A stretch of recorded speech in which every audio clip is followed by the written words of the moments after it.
என்னுடைய வீட்டிலே 2 தென்னை மரம் இருக்கிறது. அது ஒவ்வொரு மாதத்துக்கு ஒருக்கா காய்க்கும். அத நான் அந்த ஆய்கிறாருன்னு சொன்னா, அண்ணா இருக்காரே, அவர் யோகராஜன் அட்டப்பாளத்தில் இருக்கிறவர்.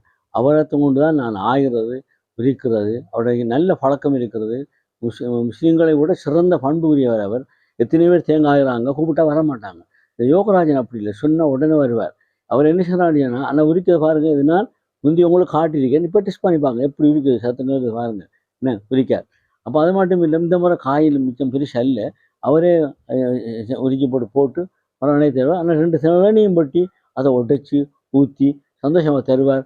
நல்ல நல்ல விஷயங்களை சொல்லுவார் அவர். அவருக்கு வயசு ஒரு 50க்கு மேலே. என்ன மாதிரி ஏறுவார், ஏறி அது மாதிரி இறங்கி அதை எப்படி உரிக்கார், கரா கண்டி சத்தங்களுக்கு உரிக்கார். அப்போ அப்படிப்பட்ட நல்ல மனுஷன் இவர்களெல்லாம் நம்ம நல்லா கவனித்து போகணும். 4 பேரும் நல்லா கவனிக்க, இப்படி கவனிக்கின்றாலும் நம்ம அவருக்கு நான் எல்லாம் கொடுக்குறது சொல்லி கொடுக்கக்கூடாது. உன்னை கொடுக்கணும், எல்லாத்துக்கும் கொடுக்கணும், மாஷான்னு எனக்கு துவாச்சைங்க மோலி என்று சொல்லுவார் அவர். அவருக்கு நிறைய இஸ்லாம் தெரியும், கபரை தெரியும், சலாஞ்சல்ல தெரியும், நிறைய விஷயங்கள். இப்போ அப்படியே நாங்கள் வச்சு கைக்குள்ளே வச்சுக்கோணும். அஸ்ஸலாமு அலைக்கும் வரஹ்மத்துல்லாஹி வபரகாத்துஹு.